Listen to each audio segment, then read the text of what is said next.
Hi, this is Dr. Stephanie Watts here, and I'm the host of Conversations with a Chiropractor. This is not a health how-to, but rather a conversation with some amazing people I've had the pleasure of being with on my journey of life. Think of it more like Tuesdays with Maury, a fireside chat, or chicken soup for the soul. Grab a cup of coffee, sit back, and enjoy this conversation with a chiropractor.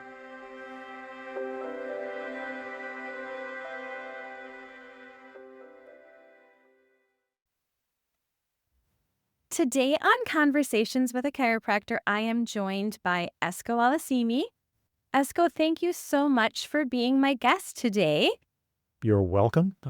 Hopefully it'll be an enjoyable event. It's going to be amazing. One of the things I think is so cool is that, here we are in 2025, and you are probably one of very few people that have such a high percentage of pure ethnicity of being Finnish. In fact, you were actually in your mom's womb when she traveled from Finland to the United States. That is correct. She was 8 months pregnant with me. 8 months pregnant. Did she come alone? I have an older brother and an older sister. My brother was 13 and my sister would have been 10 years old. So she's 10 years older than I am. Tell me a little bit about if your mom shared what that excursion was like. My father had been in the United States in Ishpeming for 6 months. He came in January of that year, of 1955, and he had required to immigrate here. You had to prove that you were not going to be a burden on society. So you had to have a job, you had to have proof that you were working, and you had some place to live and everything else. And so at the time being, my father was working. He was a carpenter. He had become a union member in the carpentry situation.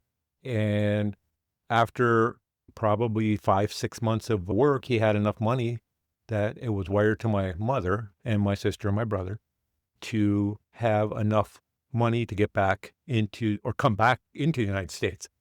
Oh. My mother's story, which I have in her own voice recorded, basically was she was told to be in Helsinki, Finland, ready to be on a ship to sail to the United States. She had to be there like on a Friday. She was told on like a Tuesday, the telegraph came and said, you have to be there. So she packed up everything that she could. My father had written a few letters, which I still have, indicating what to bring. Wow. Like he didn't know if he was here forever. Neither one of them really, there was no plan. The plan was to become, not a citizen, but just to become here and get a job. And when they're doing the following exactly, getting enough money to send them back, and they were going to come. And the plan was for my dad's brothers, there was 4 of them.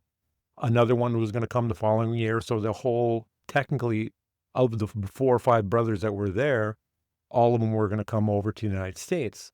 That kind of abruptly ended when they came here and the wives of the other brothers said, we don't want to go. Really? They had a family. I mean, they were all, my parents literally had a house. My dad he worked as a carpenter there. My mother had a little store within the house. Really? So they were part of the community. They were in their 30s. I mean, they had their whole life. They were living a life. They had 2 children. I was on my way. Yes. What prompted them to come here? I've always questioned that. My dad was in the Winter War of 1939 with Russia, and all the brothers were the same. They defended against the Russian army. So they had that experience, and Finland was repaying the war debt to everybody else that they had accepted from the United States. Like the help that they had. Finland had just become a country in 1917. Prior to that, they were under Swedish rule and Russian rule. So I think the problem was they were just becoming a country in the 50s, and they were still paying off huge amounts of debt. So their taxes, and I think my parents were looking for a better life. And I think that was the plan, to come here and start something, not knowing, because they never sold their home. They didn't. The article or the story when we were talking about, they were told, my mother got a telegraph on Tuesday or whatever you want to call it, to be in Helsinki in a matter of days. And she said that we packed everything up that we could carry. Oh my gosh. At We 8 months pregnant. at 8 months pregnant, a 13-year-old and a 10-year-old. I still have the suitcases that they brought over. I Yeah. have my dad's toolbox that he had not brought over because, again, you didn't know when he first came, is he coming back or not? Oh. He had letters, like I said before, of telling you what to bring because obviously they couldn't bring everything. And they carried everything. And my mother said when she left the house that they were still owning, she goes, we closed the door. She goes, or closing the door. When I came and left, she goes, I looked back, there were still dishes on the table. She goes, I was Wow. leaving for a visit to someplace else and I was going to be back in an hour or two. She goes, I didn't have the time to do that. It was a Mhm. very kind of a sad moment knowing that you don't know if you're coming back again.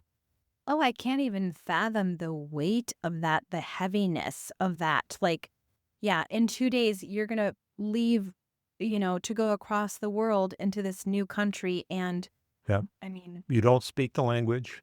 They traveled by train from where they were there was a little town called Kalajoki on the west coast. They met my mother's brothers in Helsinki because that's where they lived at the time.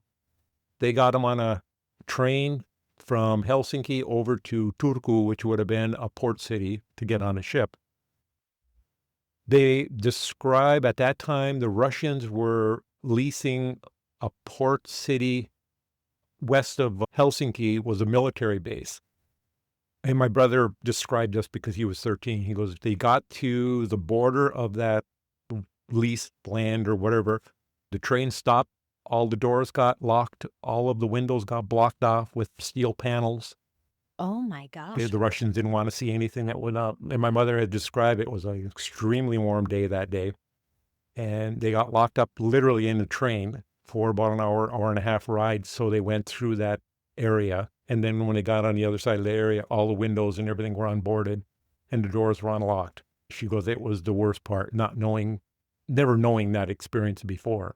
I can't even fathom it. So then when they got there to Turku, they took a boat across to, I think it was Stockholm, to Sweden. They took another train from there to Oslo.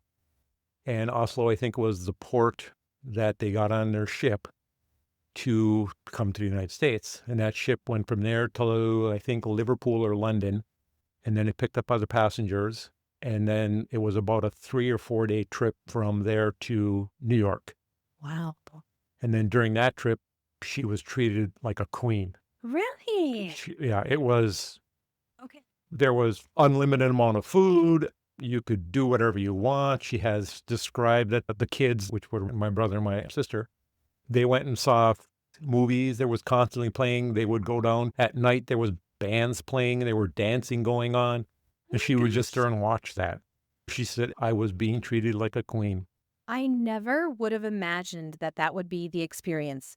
I think I sort of thought it would be very, I don't want to say like militaristic, but very basic, very like you wouldn't have a plethora of food. So that's like surprise. It wasn't like they were a tourist class, but they had their own room. And she said they had a shower that you could shower all day long with never running out of hot water. Because in Finland, I mean, they didn't have those conveniences. Obviously, they had the shower or a sauna, but my mother didn't have indoor plumbing where they lived. In the movies, in the theater, in the band. Oh, it was something my brother had made the comment. He said, it was the first time he had a banana. Oh my God. He said, he took one bite of it and he goes, threw it into the ocean. He goes, that was the end of it. He goes, I haven't had a banana since. So it was about 2 minutes. Yep. He didn't like the texture. He did whatever it was. So again, those are the memories that I hear of them going across. When my mother arrived in New York, that was a very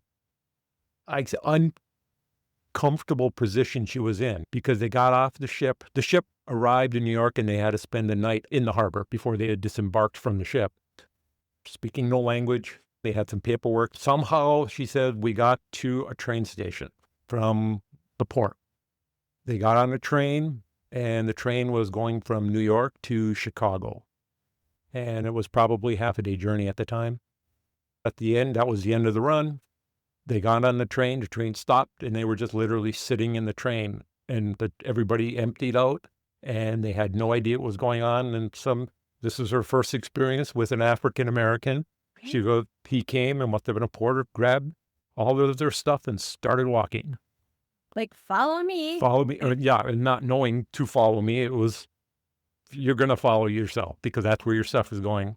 She was sitting there with no knowledge of where she was, couldn't speak to anybody, had no way of eating food. I mean, they had some money available, up cash, obviously, that had come across, but she said it was a very bad experience.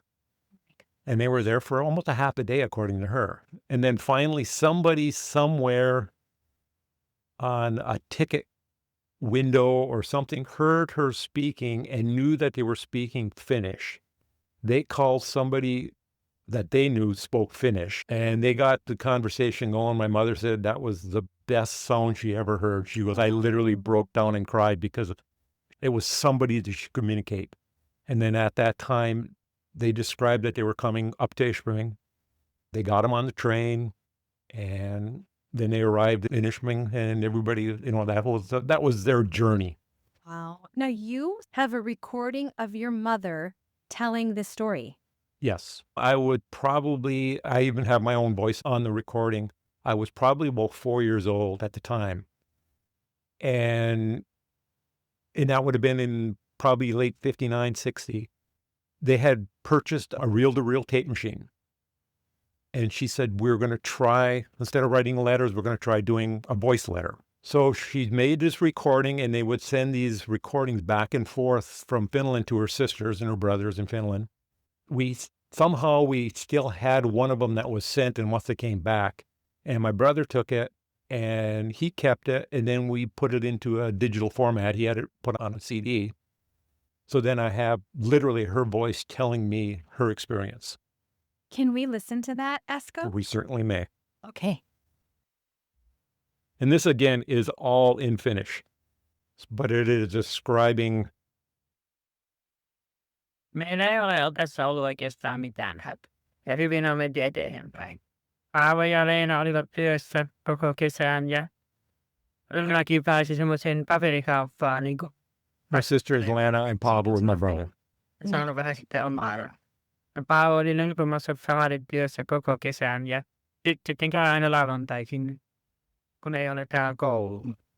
Samoin Leena kävi kanssa sitten vielä lauantaisin ja pyhisin ja sitten 3 kertaa niin kuin arki-iltaisin saa olla siinä samassa työssä. Noin puolitustuutia illassa. Mutta hyvä sekin, siitä saa jatkuvasti vielä työtä ja rahaa. Tämä ei ole juuri tehnyt oman niin kuin rakennuksen päälle mitään, kun ei ollut aikaa. Viime syksynä teki kellarin tähän jatkoksi ja siihen päälle pitäisi tulla sitten autotalli. Ja se meinaa sen vielä tänä syksynä saada siinä tehtyä, jos ne työ loppuet. So what she's describing is my brother, Pavel. He has a job, so he would have been in his late teens. He would have probably still in high school. So he's working in a bakery. And then my sister is working in a newspaper distribution.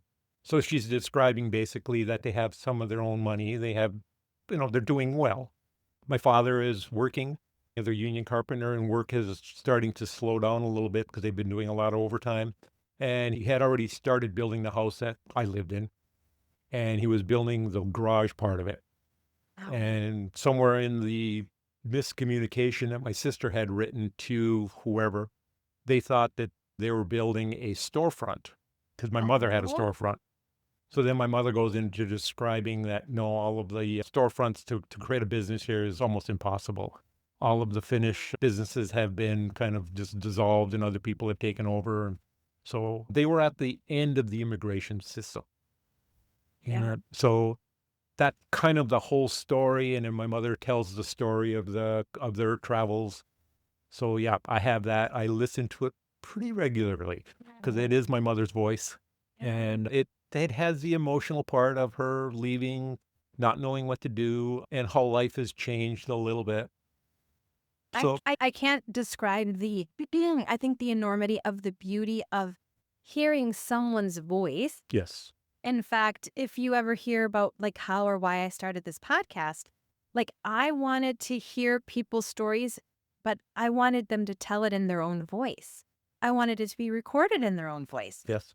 So for you to have your mom's voice, It is a treasure.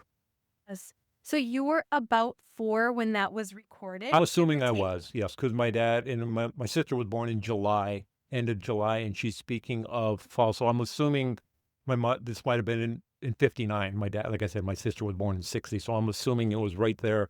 And I spoke Finnish was my first language. Wow. So when I started school, I pretty much had a vague language barrier of English. Oh, now you have a recording of your own voice, right? That was part of, yeah, it has something to do with Merry Christmas. So I'm thinking it might have been in that December, but the way she was talking about it, she said something about the fall. Can we hear your voice, Esko? I guess we can try to get that? try.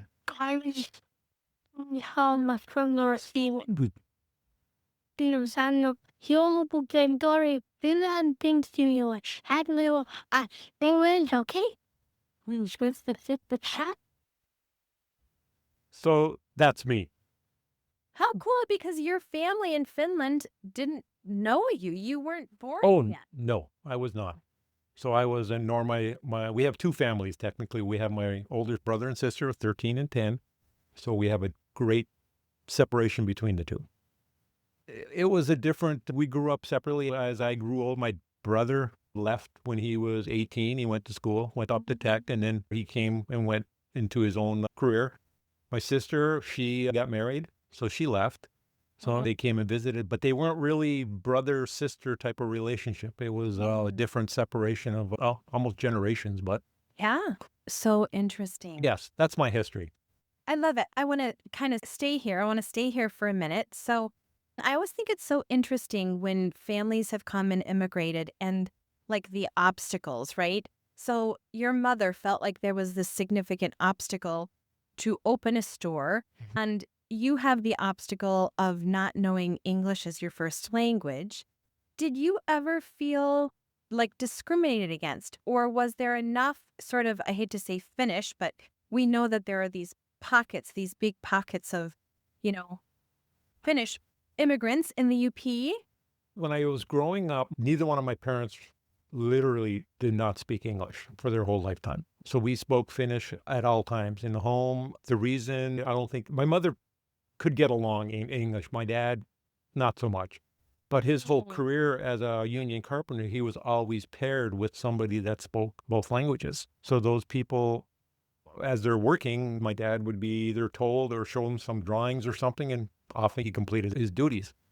My mother wanted to be kind of American in the language, and she took some classes and tried. They could read. I mean, they'd get newspapers and look at it, and I'm assuming that they were understanding what was there. They'd watch television. So the understanding part of it, but speaking it was different. So they've always kept the Finnish side and the American side kind of separate. They didn't become citizens until well into the 60s. Okay. I mean, that was just probably the procedures that happened. I became a citizen because I was technically born here. So I didn't think I was being separated. I was the Finnish kid, I guess. Okay. But I think I grew up in a neighborhood of everybody was Finnish. There were people that spoke Finnish. Everybody that came over our house was Finnish. We spoke Finnish. All my friends, as I grew, understood that I could speak both languages. So it turned into, I don't think it's a bad thing for me. I mean, I think it helped me along in my growing up.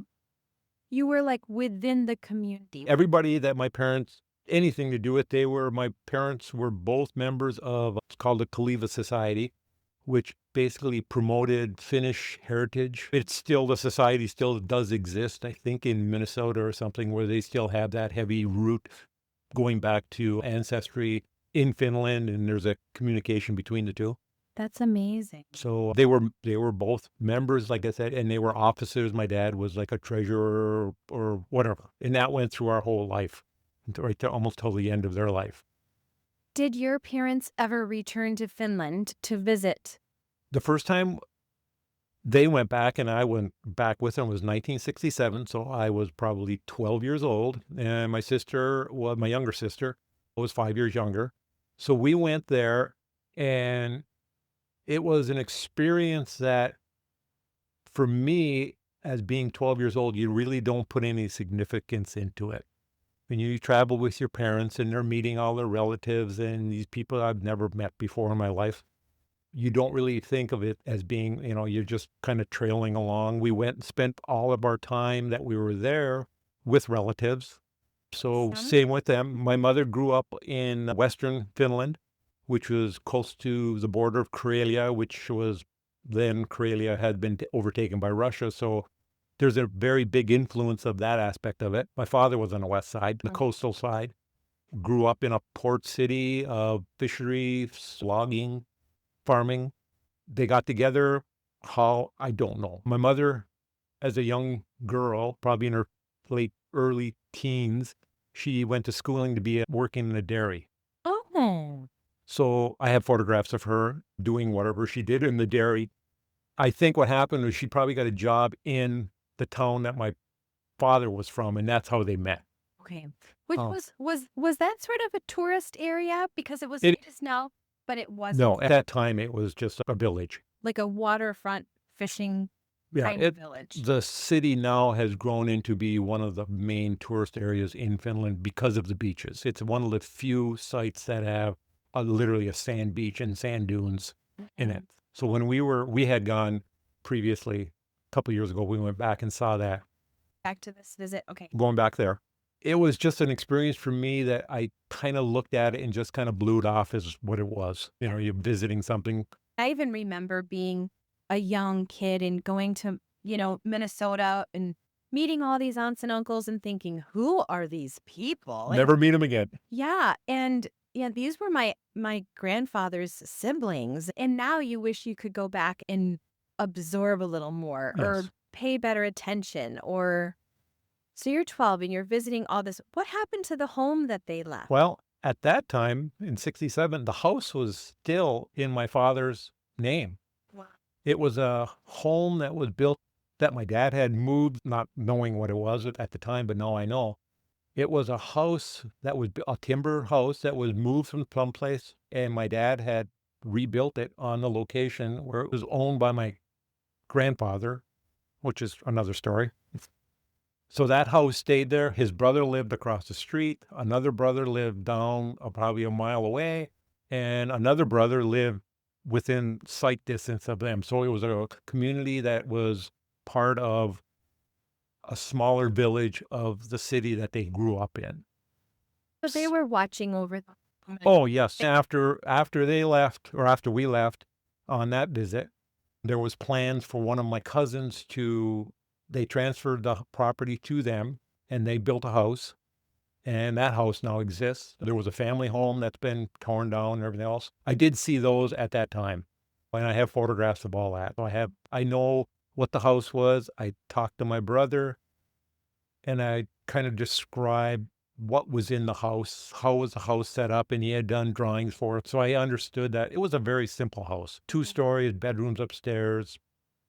First floor was literally a kitchen and a gathering space and a little storefront that my mother had created. And then she basically sold goods that the farmer or the local farmers or something would bring, eggs and flour and stuff like that. So that was her little business at home. Very cool. And my dad had a workshop, which I saw, obviously the sauna, and that was by a little river. So when we went back a couple summers ago, I had that recollection of everything was still there as I recall. It's changed, but it's still there. And so that's kind of home to me. Yes. Well, I want to pull you. We're going to kind of go back and forth, Okay. but I want to pull you. So 2 years ago, you bring your own children and grandchildren to Finland Correct. in this very beautiful full circle moment. And so tell me what it's like to go to that property with your daughter and grandchildren.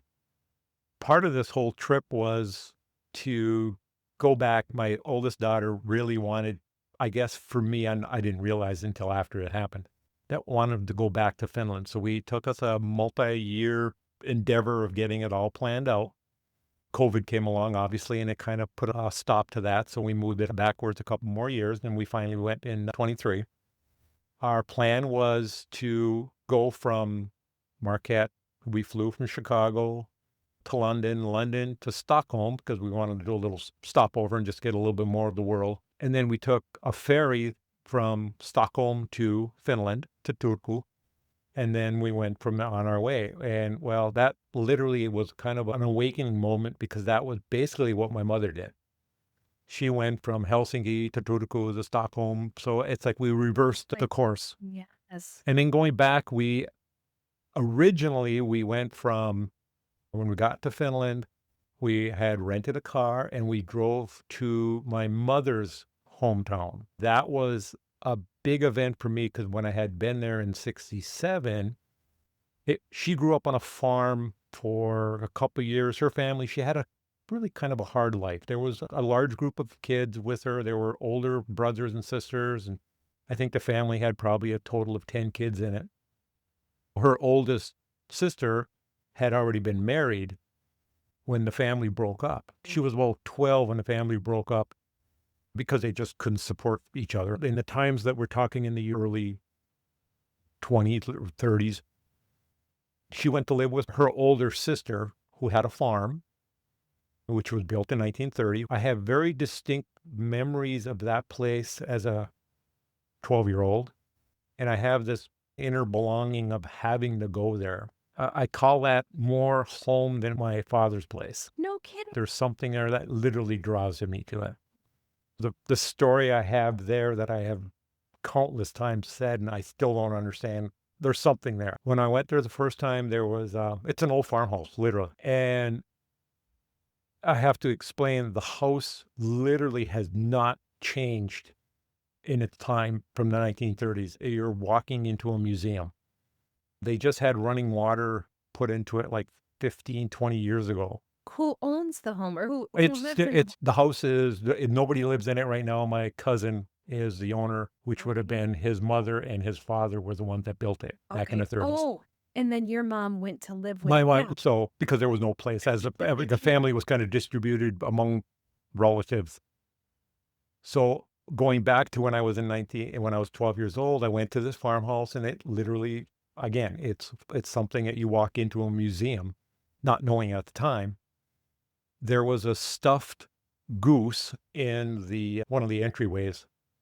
And I didn't think nothing of it, but I had this very distinct memory of this. Of all the memories I had, it was one of those. So when we went there again in 23, I went there, and we were having a big gathering of all the relatives. And I asked, is there a stuffed goose around here? And it kind of was, everybody kind of looked at me like, yes. And they said, does he have I said, well, first of all, it's not a goose. It's a swan, and it's upstairs in the attic. Wow. So I said, okay, I got to go and look at it, because there's something there that I need to see. So we went up there, and there it is. The exact. It is the goose. It's a stuffed goose. And I'm like, okay, how did this become what it was? And they said it was a swan. And this was on a lake, on a farm. And it was a swan that, for some reason, and swans were pretty rare in Finland. Oh. This swan somehow was left there, whether abandoned or whatever, by its spouse, and it overwintered, which was very rare. So they kind of took care of it, and it became kind of the bird around the farm. And then after a while, it died. So they couldn't just get rid of it. So they had somebody that was a taxidermist, and they had it stuffed. Oh my So God. it was kind of the farm Like the mascot. I'm like, oh, well, there's a history of it. I still, to this day, do not know why it's there, why I have it. If you're ever going to get rid of it, send it to me. I was going to ask you if you would want it. Oh, without a doubt. Okay. I would, in a heartbeat, take it. If your family is listening in Finland. I've told them that. Okay. But back of the farm now, this was where another story goes. The farm, like I literally said, it is a museum. Nothing has changed since 1930. I have pictures of my mother when she was a child. I have pictures when we were there in 67, sitting at a table. There's a wall hanging on the wall. It's in the same place as it was 50 years ago. It's in the same place that it was probably 70 years ago. Wow. There's pictures, there's a clock. Everything is identical. There's nothing changed. It was a moment in time. And my oldest cousin, I guess if you want to call it at the time, He lived in that house for his whole life. He was a single person. He had no reason to change anything. That was the way it is. Wow. So yes, that was the big, of all of the moments on this whole trip, that was the moment that I will never, ever forget. Oh my gosh. So It's so unique and rare that something wouldn't change, right? Like a picture or a clock or a wall hanging or furniture. I mean, and I know we are very different culturally now, but I feel like things are almost disposable, right? Like a couch or a this or everything there was made by hand for a purpose. And if it wasn't made for a purpose, it was made to keep busy. We went up in the attic where the swan was, and they even made their own rope out of wow. some kind of fiber or something that they found in a lake. And I have a piece of that rope. It was brought from Finland, where my parents, they would come and go a couple times in their lifetime. And I always thought it was from my father's side. And I saw that piece of rope, and all of a sudden I realized, oh, it's from my mother's side. Wow. And that's where it came from. And there were baskets that were handmade. You made a basket because you needed a basket. You never bought anything. The farm was a working farm for probably in the last maybe 30 years, 25 years. You go up into the barn, there's still oats in the storage areas. Oh So my gosh. cousin has kept it in that form. The land has been cleared. It's leased out for usage. They still grow crops. Oh my gosh. The farm is still there though. So my next trip, I will ask if I am allowed to stay at that farm overnight because there's something there. Yeah. I had to literally take my shoes and socks off and walk around bare feet and become grounded to that place. So That it's so beautiful, and I don't think that I can even be eloquent enough to describe like the enormity, the specialness of that. yes, there's a That reason. It's literally a calling for me to go there and of all places. And so, yeah, I mean, that's my truly life. home. So that is home. I don't know why, but and then our trip from there, we went to my father's hometown where my parents grew up and lived. And that was another realization of being home.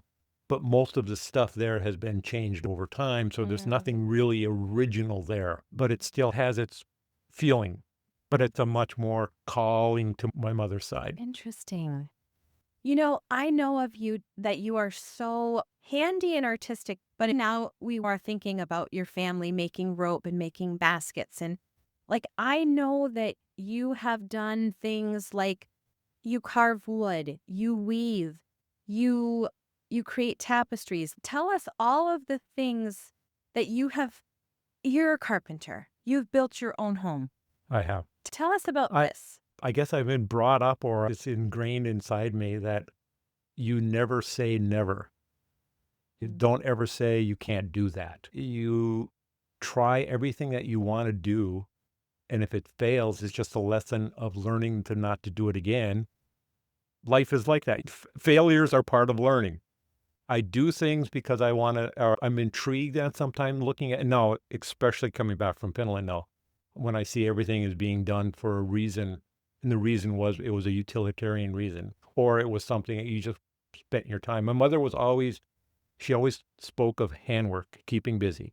She always did crafts, anything. It was some of the things that she would do. You look at it and like, well, I don't know why you're doing it, but now I know why she's doing it. Just to keep busy, to Yeah. keep her hands in. My father was always building something. He bought an old apartment complex, and we literally, I mean, that was what since I was a child, probably in my teens, we literally tore it apart.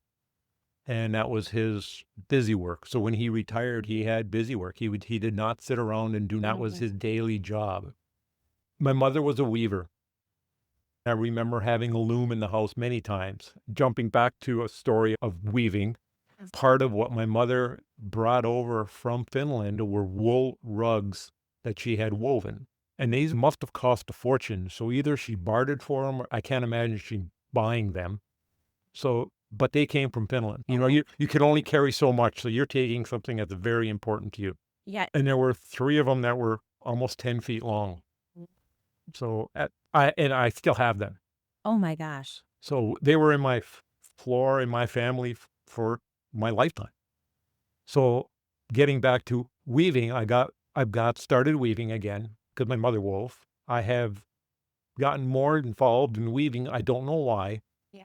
It's that, and then when we went to Finland, I started looking at all of the rugs that were in the farmhouse. Those were all woven by a relative of mine. So again, it's ingrained into me. My granddaughter actually does weaving, so it's passing down the generation. I do things because I don't know why I should do them. It's because I want to do them. There's something telling me to do it. Like I said, if it's a failure, so be it. Woodworking, if it's a failure, you learn from not doing it again. I guess that's my philosophy of life. You can do anything you want to do and just do it. Don't be afraid. I was never told, don't do it. Really good life philosophy. And hopefully I pass that on to my children and my grandchildren. Oh, you definitely have. I mean, I can see that. I don't know if your granddaughter would mind of this most current story of finding a dress and saying, hey, Grandpa, help me. And I guess I look at it because I ingrain that to them. They come asking for it and not saying to do it. Can you do this? And it's like, yeah, we can do that. And if it doesn't work, so be it. If you cut up a dress that was a cheap dress from St. Vinny's and you doesn't work out for you, nothing lost. You've learned, don't do it again. Tell me about your weaving looms. And did your mom come from Finland with her own loom? No. No. I mean, that would be almost an impossibility to bring a loom. A loom is a huge piece of furniture. Okay. My father would build looms. His father was a carpenter. My mother had looms. They were the old standard Finnish hand-built looms. We had quite a few of them over time. My first loom was something she knew was sitting in some barn, and they were getting rid of it. For $10, you get the loom. Over time, I pick up looms. You pick up weaving. You try to do something different. It's always set up in my house. I have 3 of them right now. It's something that, again, I don't know why I do it, but if I have nothing else to do, I will go down and weave, and it's kind of a therapy, I guess, for myself. It gets me going. And maybe a connection to your mom. Oh, without even thinking about it. Yeah, it is that connection. It's someone's overlooking you and saying, and if I have to look at something, I can always go back and look at her rugs. And when I look at them, she was a true artist. I think it's not a utilitarian rag rug. It is a true piece of artwork. So what materials would she use to make the rugs, and what do you use to make the rug? I think these rugs that I have are wool rugs, and it would cost hundreds of dollars in wool. So she must have bartered it from someplace because I can't even imagine buying it. Rag rugs are traditionally Finnish, Swedish, Scandinavian rugs. What I do now is I've gotten away from producing rag rugs per se. And I no longer say I'm a rag rug weaver, I'm a rug weaver. So I try to get product to look a little bit more artistic versus just generic rag rugs. Oh. I do rugs for people. Someone asks for something, I will give them what they want with my little artistic flair behind it. So again, I do it because I have to. It's an inner thing. Now I don't know if you want to talk about this, but you actually have had an Etsy shop because you do have so much creative juices flowing that you are just continually producing, right? Yep. You still got that shop? Yes. Oh, yeah. It's still operational. It's still on Etsy. It works. It was put into play with my daughter, my oldest daughter, who's a knitter. And she said, she's always knitting. It's constant. And I started weaving it and it was constant. And I'm like, okay, what am I doing with all this stuff? I mean, I literally had probably 100 rugs that I had made that were just sitting there. And people would come in and I would just, if you want a rug, take it. I have nothing literally into it. So then it started into the Etsy shop. And then that's kind of where I started going a little bit more. I'm doing rugs for sale. So I have to look at it as a higher quality. And it's a learning experience. If I still have my first rug I wove back when I was much, much younger. You always keep that first one just to see because you have something to compare to. So that's been, and it's ongoing. I mean, I have one customer, I don't know where she's at. I think she's out in New Hampshire. I think I've woven at least 10 rugs for her. Wow. She asked for a rug in a particular color. or something or shade, and I will weave. I'm in the process right now of gathering up materials, and I will send her a sample of the wooden rug, and if she doesn't like it, I just either make it a rug and I'll put it on the storefront or something. Wow. Tell us the Etsy shop name where It's people. it's Boulderwood Studios Okay. on Etsy. Boulder. WOOD. Okay. One word. It's been very successful for me. It's probably been operational for the last 3 to 5 years. My daughter has some parts on it. She does her knitting. My granddaughter was making rugs, and then we turned them into bags out of recycled plastic bags. Amazing. So she was making a bag out of a bag. She was selling a few of those. Being a teenager, she doesn't have the time. But the loom is always there. The loom that she weaves on is her loom. I mean, that'll be hers. She can do whatever she wants with it. It's mostly set up for her. It's so beautiful that you're passing this on. You think about your mother, your daughter, your granddaughter, passing this weaving on. And it's something you go to Finland and you ask your relatives, everybody looks at you and say, oh, yeah, well, it's just a normal somebody. No, very few of my relatives are weavers anymore, my cousins. Okay. But they know somebody that did it of their relatives. So it's like when I talk to my cousins who are my age, yes, my mother did it. So it would have been my aunt or then they know the next step up would have been my grandparents because they were there. So they had a closer connection to them. They were weavers or they had rugs or they did partial or something. So it's like, oh, okay, it's ingrained into my genes that I have to do it. Yeah. And then it's on both sides. Wow. I mean, Mother so, and yes. father's side. Yeah. So I have carpentry on my father's side. My mother's side, I have weaving. My grandfather on her side had passed away relatively early, and that's because of the house or the family being broken up. So he passed away. And I think he had, it was at that time, you couldn't afford your family. So you gave them up. I mean, you had no choice. There was no social programs. Its social program was relatives. And you have large families. And again, people and children would get married at a young age. And I mean, it was nothing uncommon, 16, 17 years old to start your own family. But when you have brothers and sisters that are older than younger, they have to go someplace. And everyone just had an open door policy. Yeah, you didn't have much of a choice. This is what Your sister has to go someplace. So that's where the family connection to the farm.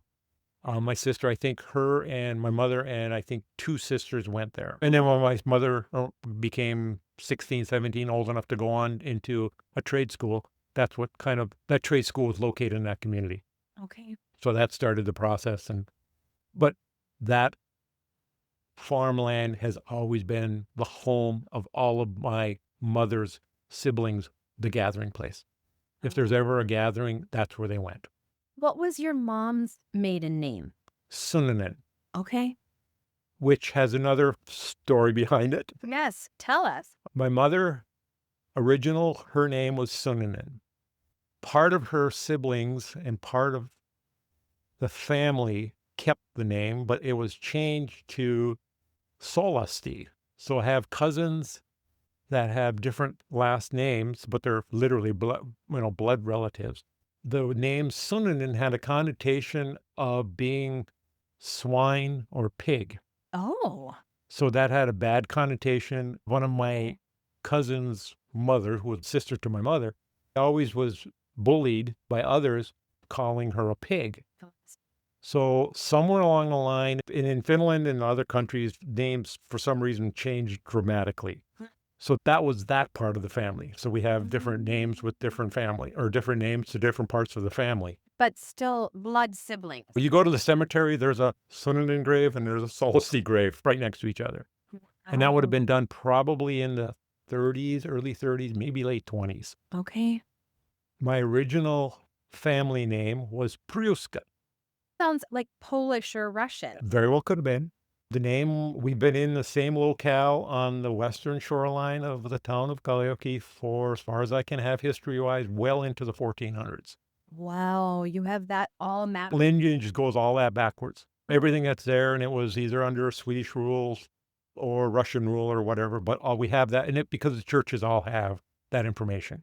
The community churches, and it was a prominent church. It would be almost like a community country or county area. So you have a very hard amount of or heavy influence of all people within the community. All that information goes to that church. Okay.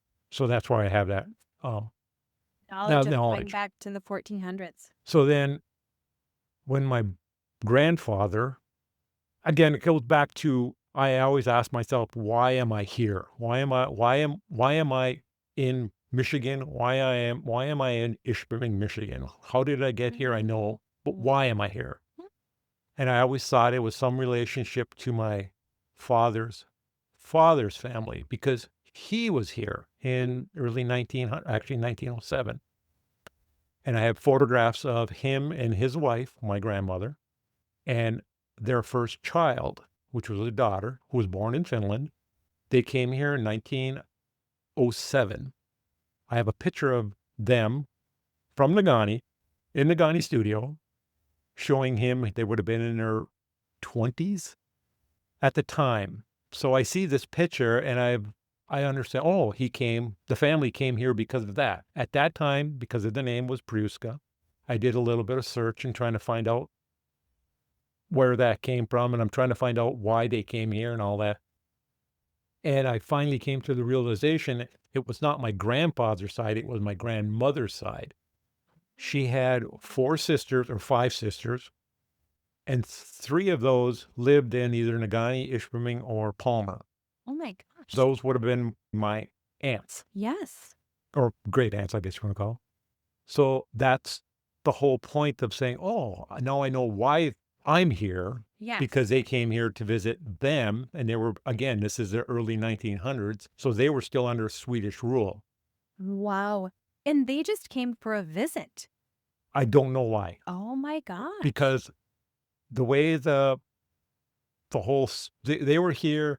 My oldest uncle, my dad's oldest brother, was born in Nagani. So he was born and he went back with the family in, I think, 3 years after they came here. So it would have been 1910. Then my grandfather came back to Nagani by himself with his brother-in-law, which would have been a brother to one of his mother's sisters. Wow. So then he went back and forth from Finland to the United States 4 times. But he Oh my never came here gosh. with his family again. The only time was the first time. So in this time period, he was a carpenter. And if you look at the history of mining and everything else, community, there were ups and downs during that time period from early 1900s to about 1922, I think it was his last visit. He came 4 times. So obviously he worked, made some money, went back, did whatever he did in Finland, came back. And then one of the trips, he purchased our family home in a place out like a little suburb of Kalajoki. That was purchased from a widow of a man who was named Simi, Simi. Okay. And that locale, because he owned property there, that was the Simi property. So my last name was Allisimi, which would be the lower part of the Simi. Oh my So gosh. that's where my name became, my last name is Simi. Now that was changed in 1936. So Esko, this bit alone of your name change could be like a documentary. I mean, how many of us, like I know that my maiden name, which is Woodaz, was Voldars, but it's like VLOR with, the O has like a slash in it. But I don't know why. I don't know anything. Like you knowing all of these details of this name change, how did your mom know this? Like, oh, yes. she knew all of this. Oh, yeah. My dad grew up as a Pruska, and he was in his 20s when the name got changed. Oh my I gosh. remember asking it why. And they said, well, there was too many Pruskas in the area that weren't related. And I don't know if it was a government thing or whatever it was, but there was a name change because there are places families that are in that locale of Simi that are Ula Simi, which would be above Simi. Ours is the Allisimi, which would be the low Simi. So, my and in reality, the street that the farm road street, whatever you want to call it, is still called Simi Street. No kidding. So yeah, when you go there, well, I did go there. We drove right by and it was like, oh, there's a sign that goes there. That's the street. And when you go there, the Allisimis are living in that community. And there are other ones. And there are Priuskas that I'm related to because they didn't change their name. Oh my gosh. So that that's would have so- been my grandfather's brothers or something. Wow. I love genealogy. The depth of knowledge that you have to know about when family names get changed. I mean, Wow. I suppose because your dad was in his 20s, he grew up with one last name and then had another last name. Well, then his oldest brother, who was born in Magani, born a Priuska, he went back and forth to Finland and the United States, and he came back finally. I think he was probably 17, 18 years old. He never went back. And part of it was, I think it had a connotation of being the black sheep of the family. Really? Well, that would have been right around when Finland became a country, 1917. Part of that, I think, was they were conscripting people into the military. And there were wars, there was military situations going on. And I'm thinking he came here to avoid that. Wow. So he kept the name. So my dad's oldest brother had a different last name than he did. And he lived in the Keweenaw for his whole life. Oh my God. So they were the only blood relatives on my father's grandfather's side that were my family here. Everybody else was on my grandmother's side, the sisters, all of those family members that are relatives of mine are from that part of the family. It's so good that you know all this. And I'm sure your daughter knows all this too. I probably have been given that job of making sure everybody understands. And again, I have, when my daughters are in their 40s, they don't care. They do, but they don't. Hopefully by the time I didn't care. When I was 40, you don't care. When you get older, you kind of like, like I said, everybody came from someplace. Yeah. I put my name into the internet many, many times. Really? Oh, I do it constantly. Oh, because information's constantly coming up. My God. I found a newspaper clipping from the Mining Journal from my father was here in 55, beginning of 55. He stayed with his uncle, which is an oddity in itself because he had changed his name from whatever it was to just Simi, but he had no relationship to anything in Simi in Finland because they were like two different families. He would have been a Pruska. No, No. he wouldn't. He would have been my grandmother's brother. Okay. So it's a confusing situation. So my father, when he came here to the United States and then lived in the area, he stayed with his uncle, which is Jonas Simi, for a couple weeks until he got settled or whatever. So when I was doing a little research, Simi never got married. I found a clipping from 55 or whatever it was, not that long after my father lived with him for a short period of time. It said a person was found dead in a cabin, and the only reason it came up in the search was my dad was a pallbearer. Well, then coming to find out, it was just a little snippet in the Mining Journal. That was Jonas Simi. It was your uncle. It was his my- uncle. So his stone is in the Ishming Cemetery. So I visit that regularly. I have a picture of him. I didn't know who it was until someone told me, oh, that's Jonas Simi. So Wow. I have all these little bits and pieces. I found out my grandfather had become a citizen in the United States in, I think, 1912. This is your dad's. This is my dad's. And I know my dad probably never knew about that, and I know my brother never knew about it. So he became a citizen on one of his travels. I did find out wives very rarely became citizens when they immigrated. Really? It was for some oddity, and I don't know why, but I'm very familiar with the records are in Northern's archives because it came from Marquette County.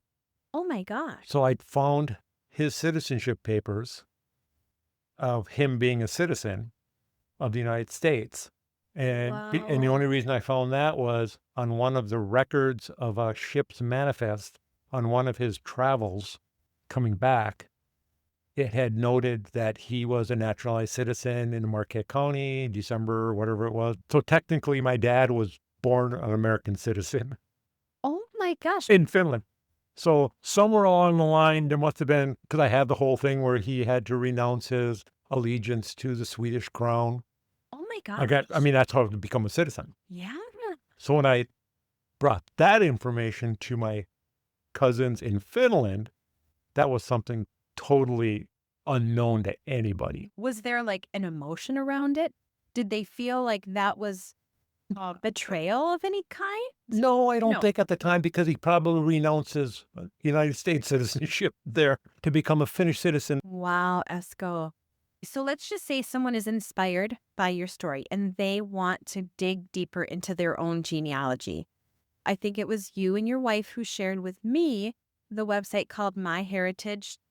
Yep. My Heritage. Yep. So And now you have ties to Northern, which Yes. we could or couldn't talk about. But where does someone start? Like where? Well, that's your DNA. You send it out and people do that. That kind of starts the rabbit hole that you're going to go down. Sometimes it leads you to because somebody might have already done this for you.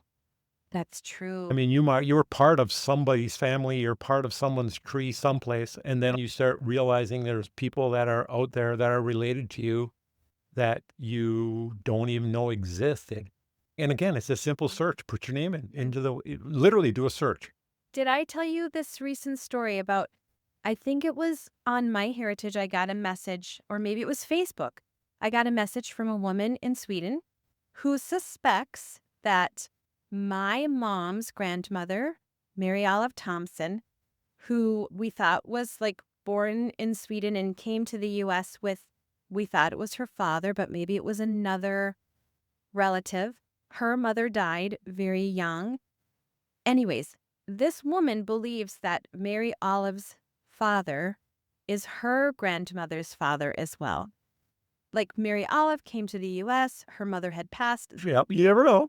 I mean, they could have had the idea that Mary was going to have a better life and that, some relative brought her to the U.S.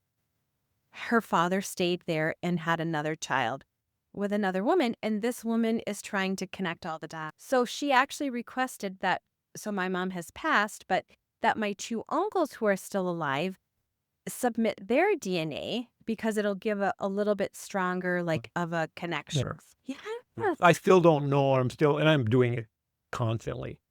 I still don't know why my father's mother's side of the family came here, because there were 4 sisters that came to the United States in that either late 1800s or early 1900s.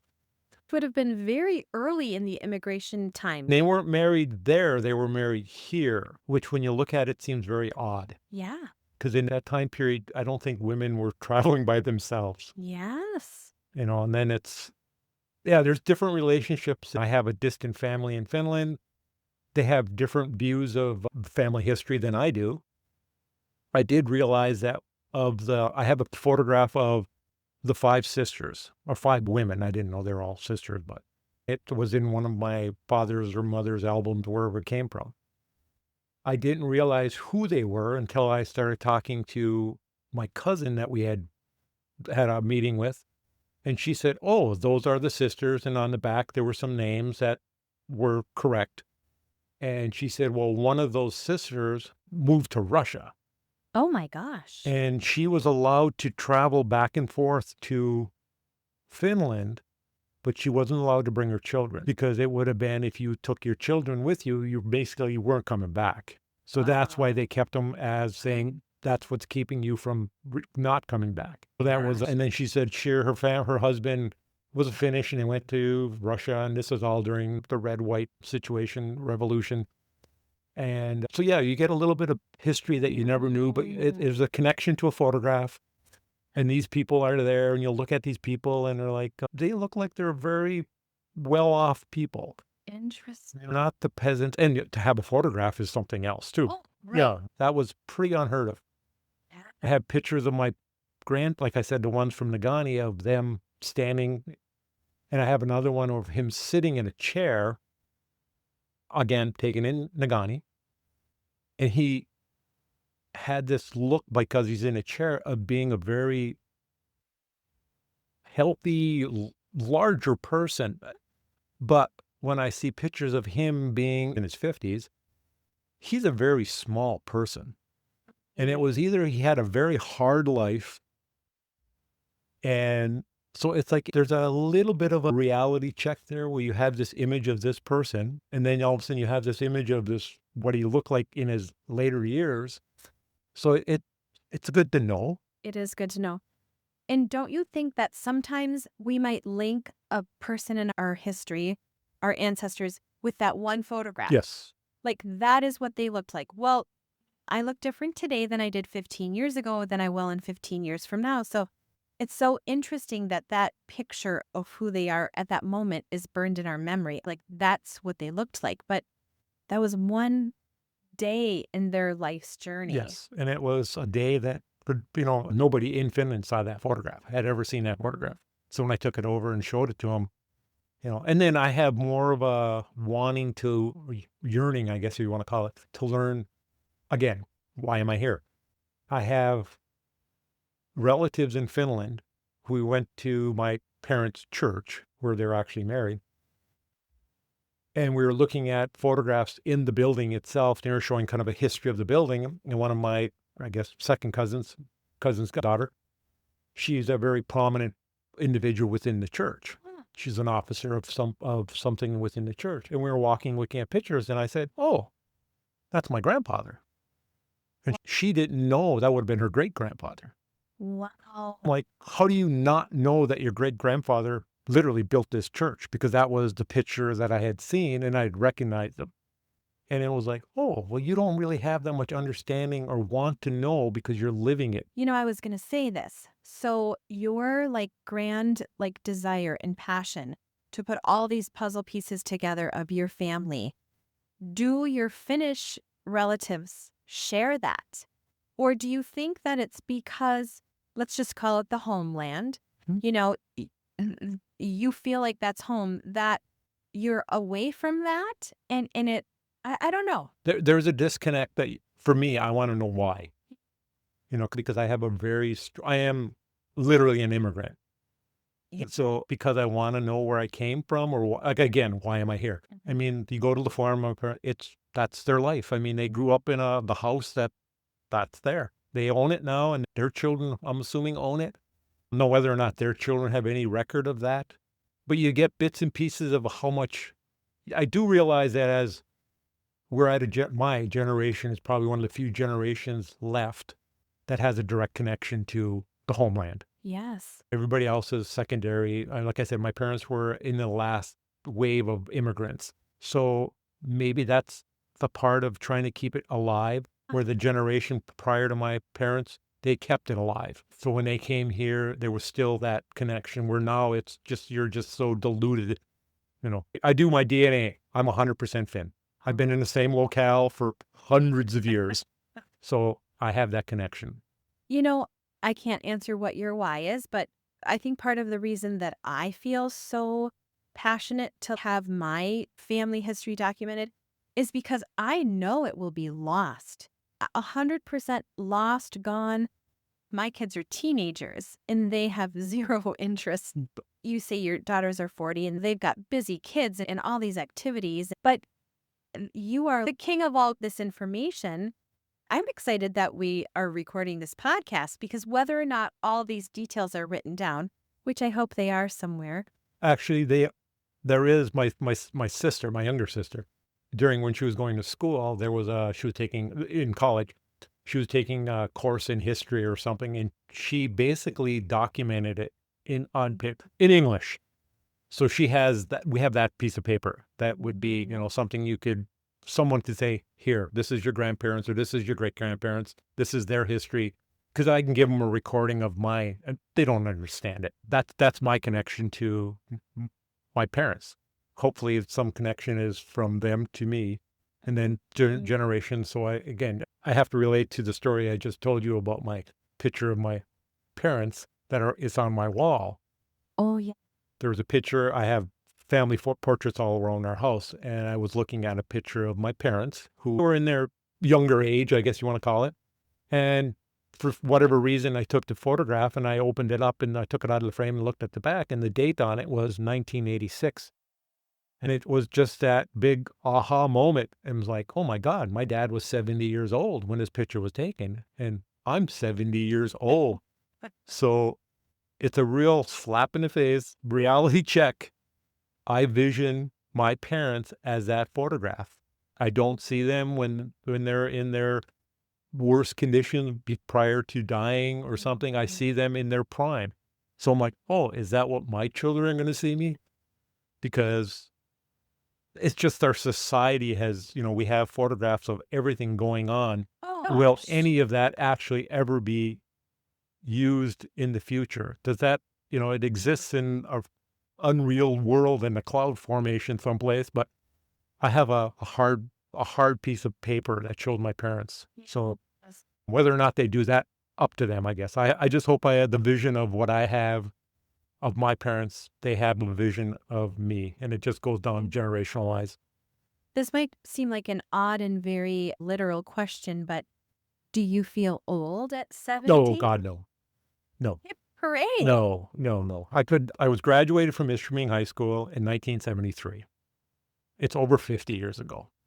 We had a reunion, and you see people, and you really don't have a connection. Your connection is a snippet of 4 years of your life. Yeah. You might have grown up with these kids when they came from high school or grade school or whatever you want to call it. But in reality, you knew these people for a very, very short time. And people put a huge amount of importance to those 4 years. And I look at it and saying, okay, it's not that important, I guess. It is. It's a nice connection. We have a meeting of our class group, I guess, every last Tuesday of the month. Oh, you still do? We do. Oh, every month. Every month. Wow. Last Tuesday, we had one. Senior Citizen Center. We're the Gray Hair Club. There's a few of us that come and go as you please. You have a talk, and you just literally talk about things that are, either you talk about past history or normally what's going on with your family, grandkids, who does what. And you see these people off and on. But when you look at this, getting back to, do I feel 7 years old? If you're in good health, it's something I read, and it said, if you're healthy, you can have 1,000 problems. If you're sick, you have one problem. Yes. And that's it. So I said, oh, I have 1,000 problems that I can deal with. I don't have that one problem. So when I talk to people in my group of age, of my generation, a lot of those people have one problem. And then it's like, oh, has that one problem been a result of your life, or is that a result of something else? So I guess when I say, do I feel 70? No, I don't have that one problem. Well, our audience can't see you. You're very active. You walk miles a day. Yep. That's my job. You get adjusted. You get massage. You probably eat very healthy. Yes. I have a very good wife of almost 50 years that her job is to keep me healthy. Whether she knows it or not, but that's what her job is. Married men do live longer. It's statistically proven. Yes, it is. So when people ask you, how old do you feel? And I look at it and say, age is just literally a number. Yeah. If I say, what do you feel like? I say, I'm usually, I feel maybe in my late 50s. I don't even think about not doing something. And you worked at NMU, Northern Michigan University, for most of your adult career life. About 29 years in. You retired, as every human should. Yes. And they begged you to come back. I was retired for about 5 years. I held a position of administrative. I was a director of plant operations. My job was to maintain the facility, the campus, maintain it operational. So when I left my retirement, a replacement was brought in. Over a course of the 5 years, 2 other people came in. Didn't work out for them. So I was asked in literally a joking manner by my former boss, if you have some time, could you come in and assist? I said, not a problem. I said, I have plenty of time, nothing but time. You were weaving, I was busy. starting Etsy shops. Yes, but I was busy. So I said, yeah, I'll take the time. So, well, that was over a year ago. I'm literally working my dream job. I can come and go as I please. I can leave when I want. When I'm tired, I leave. I'm keeping the gray cells working. I'm keeping the body working. It's not a physical job. So I can apply what I have learned over 30, 40 years of experience to other things. I don't have any qualm of trying anything. In the last couple of years, I have a brother-in-law that had purchased a small cottage up here. I didn't think nothing of we were going to re-roof it. I mean, it wasn't even a question. It was like, okay, we're 66, 67 years old. I said, yeah, well, we can roof it. And it was kind of like, well, how long is this going to take? I said, just a few days. And so, the shingles that we put on the roof seemed a little heavier, but in reality, I feel I can keep up with any 40, 50-year-old person without even thinking about it. I can. You've proven it. I don't even question it. Yeah. So if someone asks me to do something, yes. Okay. I mean, I'm within reason, but yeah, I think it's a life lesson that, going back and looking at the photograph. My father was 70 in that photograph. In 10 years, he was dead. So I look at it and say, well, my life is short. Every day is a gift. I literally become grateful every single day. You have to have gratitude, and you have to get rid of the negativism, because then it will eat you alive. Well, anyone who knows you, you live your life with grace, patience, easygoing. I mean, you are an example of low blood pressure. Like, you're an example of go with the flow. Yep. I mean, that's pretty spectacular and pretty rare. There's things that I just watched a podcast the other day. The person had a large, the sand, whatever, the hourglass. And he had turned it upside down and it was running. And he said, your life as you exist is at the pinch point. Everything at the bottom is gone. It's past. It's over with. You can't do anything about it. It's over with. What's left in the top is what you have left. You have to make the most of that time, because once it passes that midpoint, it's done. There's nothing. So you have to look at that. And I think that's what my life philosophy is. I'm working at that pinch point. I'm going to take everything I can out of it. Every day. No. Every day. Yeah. And if someone asks, I mean, yeah, I can do that for you. I don't have a problem. If I leave this earth, at least someone can say, I did something good for society. I did something for someone. Leave a mark. Don't be a burden. Well, you live that to the fullest. And I think I've told you on more than one occasion that I'm very jealous of your daughters, because you have built saunas, redone bathrooms, redone kitchens, built cabinets. Like, the amount of handiwork is its own legacy, right? I mean, I would hope so. I mean, Yeah. my philosophy is anybody can do that. My wife says, well, no, that not. And I said, yes, you can. I mean, anybody can look at something and, it's just a matter of learning and failing and then applying what you learn to your next project. but not everyone has the patience for that. I've learned that. We worked with people who, I've worked with people that have a very limited way of looking at life. And then you just have to overlook that and say, well, I'm sorry, that's your life. I can't do anything about it, so I'm not going to worry about it. I mean, life is not worth it. Life is very short. Yeah, there's more sand in the bottom than there is on top, right? But yes, I enjoy my life. I enjoy my heritage. I always constantly learning. Like I mentioned, I'm not into the social media stuff, but I've evolved into, I'm the president of the Nagani Historical Society. I looked at this and saying, you know what, it's time to make the next step up, get into, we're still living in a past because of people are elderly and you don't have new people. I'm literally probably the youngest person in the group. So I'll take it the next step. I have things that I think could be done. So I'm working on electronically doing some stuff. And again, I have the ability to look through photographs and like, oh, my grandparents saw that. They were part of that. So it's a connection point where you look at something and they were here. So if someone is listening, Esko, and they're really inspired and they want to know more about their family history, would the Nagani Historical Society be a place for that? Without a doubt. Okay. Any society, Nagani, Ishpeming, they all have a little society. It's not a lot sometimes, but again, it's that little spark that goes someplace. Or you ask somebody.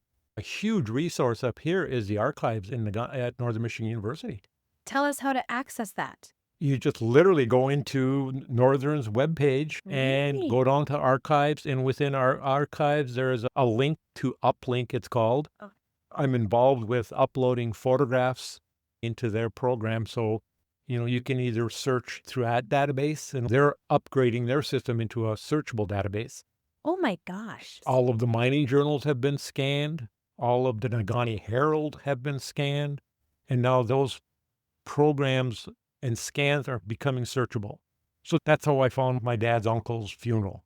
Oh my gosh. And you just literally put in a name and hit search, and you might end up with 1,000 hits, or you might end up with 0 hits. But that starts the process. Yeah. Yeah. If you're from the area, or if you know someone from the area, or you even put in, you don't know. Like I said, you don't know what you're looking for. And it's right at our fingertips. Is Not it? like we have to go down Nope. to Northern and Nope. get a library card, and we just go on the website, search archives. I found my grandfather's citizenship papers when I found a little note on a ship manifest, and I contacted them, and they have the original record. I have a copy of that. I have my grandfather's signature. You can follow something, you don't know what you're looking for until all of a sudden you're going to be either chasing squirrels or going on a rabbit hole because you don't know where it leads you. I love it. But you have to have that want. The desire. Once it starts, it becomes almost a disease. But again, it's not bad. I have a cousin, one of the few cousins that I have here. She has no siblings or children, but she's interested in stuff. She has boxes of photographs that were her mother's, who are my, and she goes, what do I do with these? Who are these people? Wow. So she gave them to me. I have a couple contacts that are still family, that are still alive. I mean, Well, that's how I found out Jonas-Simi. That's Jonas-Simi. oh my gosh. So I knew who he was, but I never knew what he looked like. So now you do cemetery tours, you do all the little stuff, and my wife has the history that we didn't exist in her. She has a whole different, an avenue where she can go with that, and Yes. and people, for all we know, we cross paths someplace in the past Isn't this because it's the same generational thing. so? Yeah. Oh, we have you don't know. If nothing else, they could have been best friends for all we know. Another thing that people don't realize, or it's obviously to realize, I've brought this up multiple times, and people are always saying, well, I have a letter or I have a book or a document that it's not in English. I can't read it. Okay. What I found out, and again, I don't know if by accident, because I was communicating with my cousins they can speak English, but most of our communications is in Finnish. Wow. So when you'll be writing back and forth a little bit, so I've learned to use like Google Translate. So I will literally speak into Google Translate, and it'll put into type English. Then I'll translate it to English, and then I'll send it'll translate it to Finnish from English, and then I'll send that Finnish version to my cousins who speak Finnish. I thought, am I making it a perception that I can really write and read Finnish very well? Because I can't. I can speak the language very well, I feel, but reading and writing is not my best. So what I did one time was I had a document in my dad's handwriting of the letter. And it was another thing you learn is people had extraordinary well penmanship. Oh, they had to because they were writing letters back and forth. I never saw my dad write more than his signature. Wow. And when I got this letter that I found, it was extraordinary, the quality of the penmanship. So I took that letter and I was trying to read it, and it was in pencil on a piece of paper that was kind of, Like obscure. Yeah, it was deteriorating just, or- and you could see through it and everything else. So I have enough knowledge to play with something in kind of Photoshop program. And I got the photograph or the image to a point where it's readable. So then I literally took a photograph of it, I think in Google Translate, and it translated. You're kidding me. So it broke it up into but you could get along and say, oh, I understand what's going on. Oh my gosh. So, I mean, that's another little avenue that you just don't know. You probably have it on your phone. You That just don't is know it exists. amazing. And I brought that up to a couple people, and I'm like, I didn't know you could do that. I didn't either. I'm learning about it. It's simple Google form. Wow. So yeah, that was another way I've learned from my parents.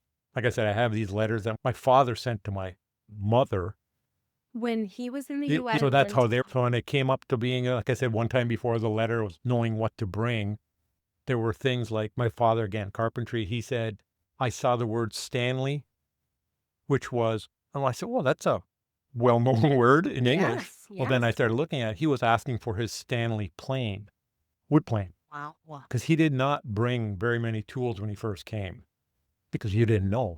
So then I started looking at it, and that's when I did the translate, and I said, oh, it started to bring in words that were in Finnish into English, and then I was like, oh, I can understand what now I understand what his letter is. Wow. And I was like, oh. How long do you think that it would have taken a letter to get from the U.S. to Finland? Like you talked about the telegraph. Your mom got that urgent telegraph. I mean, But what about a letter? How long would that oh, have I would have taken? thought maybe a week. Okay. I mean, the boat trip over was 4 days, I guess, depending on, because I'm assuming they went to different ports, but the main from London or wherever it was, England to, was like a 3-day trip. That's actually not too bad. No, and the other thing I also found, I have a book I didn't realize I had. When you came across on ships, they literally printed a book of all, it was the book of the things that you could do on the ship, but it also listed all of the passengers. You're kidding. And what cabin they stayed in, who they stayed with. I mean, it's just a little 3x5 book. And I read it. It's like, oh, there's my dad. Where did you find that book? In his belonging. This is paperwork that people save for no one reason except there's a reason for it. Wow. So yeah, those are little things that you don't realize that you have. And those become very, very, very treasurable. You know, everybody talks about Ellis Island and how things were. And Ellis Island at that time was no longer being used. Okay. Yeah, they just came through the port of New York. I think they came in through Canada, and then they came to New York. But they never came direct. And my brother had mentioned when he became acquaintance with a person that spoke Finnish on the ship, that he had traveled multiple times crossing the Atlantic, and he didn't get to the Titanic. He was supposed to have been on the Titanic, but he couldn't get to the port in time, so he missed his ship. Oh. So that was his big note. I was supposed to be on a Titanic. So my brother talked of him, but again, how much information is a 13-year-old going to get from them? And Oh my gosh. so, I mean, just those snippets of All these gems. to do with my history, but they have something to do with a little bit of note within the history of. And like the enormity of the history of the Oh, yeah. Titanic. So Wow. it- I never knew that those books existed. It's a little blue book and it was printed and it had the whole doc. And you don't know those things exist. You don't realize the manifests of all the ships that ever came across the ocean most likely have a manifest of the people on board. And a lot of times they will have a notation on their health, Wow. assuming they were probably screening people coming and going. Oh, So you didn't want someone with tuberculosis to come on that. Right. So you see, and that's where I found out that my grandfather, who was a citizen, he was traveling with his brother-in-law. So I said, oh, they were brothers and sisters. Oh my gosh. So those are the little Wow. things. Then you talk to somebody else that the family was a Kurkala. I had mentioned it to somebody I mentioned when we were at the Historical Society one time, oh, the Kurkala house is in Sumi location. It's still there because it was known as that house. Oh my gosh. Well, it's owned by, oh, I know that house is owned now by so-and-so and everything else. I've driven by the house multiple times and I have a picture of it and it's like, oh, that's the house. Oh my. So it would have been my great aunt. So that would have been one of the sisters Wow. Oh, on my mother's side, this or is grandmother's side. this is so like deep and so beautiful. Yeah. Does the Nagani Historical Society have like monthly meetings or? Monthly meeting. We're open seasonal, so we're going to be opening up after Memorial Day. We have countless, thousands of photographs that we have no idea who they are. Wow. I mean, people just drop them off. They find them in the attics and you don't want to throw it away. If it came from Nagani, it might have a Nagani. Nagani, you didn't realize had like 5 photo studios in it. Oh my. So a lot of these things you see, you'll have a studio stamp on it. Okay. So then you can go from there. But again, these photographs hopefully my end result would be to scan all of these photographs and then put them out on the web and then find out if someone recognizes anybody. And, oh, that's Uncle Joe. And at least you put a name to it. So I'm going to put this out there. If someone wants to help Esko in this endeavor, please get a hold of Esko. Yeah, just get a hold of me. We have a website, which I'm developing, and we have emails, and I'm trying to gather as much information in a digital world so we can communicate, because, a lot of times we're asking for visitors to come. Give us your email address so we have some way of communicating with you. Do that right on the website? You should be able to, yes. Yeah. If you really want to see history, come visit the museum, because we have people that are literally in their 90s and they are sharp as a tack. Wow. They Just will- ready to chat about. Oh, and they know more than anything, and they'll know people that lived in a house over generations. They have all the history. And again, it should be the same way. They should be talked to and get that down, get that verbally down into the system, Yeah, absolutely. because once they're gone, it's gone. So yeah, that was my big concern about the museum. I said when I first came on board, it was like, these are the only copies of all this information. I said, we got to get them into some kind of, because if we had a fire, it's all gone. The history of Nagani literally disappears. Wow. But there's always people asking. Yeah. If anybody's out there interested, stop by, get on the line. If I don't know the answer, I can direct you at least to get you the answer. Or if nothing else, come look at history, because it is, like I said, Yeah, you came from someplace. exactly. You might as well learn. exactly. People don't care, but I care. If I can help you a little bit along the line, it's get that blood flowing, and I love this. because a generation, well, I don't know what the saying is. I think you're lost in 3 generations. You no longer exist. Wow. So your family, my family here, my parents are not known by my grandchildren. They're just a photograph, and their children will not probably know who that person was. So in 3 generations, you disappear. Wow. This is beautiful. I think this is an amazing spot for our listeners to sort of like simmer in this, And it's nothing hard to do. You have to have the want, and you can you can literally do it at home nowadays. You don't have to go anywhere. There's so much information that you don't even know what's out there. And other people are probably doing the same thing. And those are the family trees I get constant notification. You are a member of this tree. You are a member of this tree. You might literally meet a first cousin online who has done 90% of the legwork. Okay. And you just got to jump in on the You're a branch on some tree, but they contact you or something. And I've got a couple of people that have contacted me, which would be my second cousins. I didn't know they existed. Well, they're related to so-and-so. And it's a lot of times it might not be directly through blood, but through marriage. Right. But they are relatives. And then they want to know more about you. And they don't know the little bits and pieces that you know. Yes. And then Finland was really big quite a few years ago. Well, probably a decade ago now, where they compiled a large amount of their information from all of the local churches and they put it together. So there's a huge database out there Online? online. Now, what's that website? Oh, you'd have to go to, okay. I think you'd have to go literally to the Finnish government. Oh, If you're looking at databases or history of Finland or documentation of Finland or ancestry of Finland, it'll get you going. And, that's how, as far as I went back into the 1400s, it just keeps, because somebody has put that history together for you. So it's not like you're looking at it, but sometimes you have to dig a little. dig a little if you want to. Otherwise, it's there. Like I said, somebody's done it. So yeah, it's a fun time to do if you have the time and you have to have the interest. Well, I know there are a lot of people listening who are going to have their passion ignited for their family history, because this has been such a rich and beautiful conversation. And a lot of times you don't realize, like, I weave.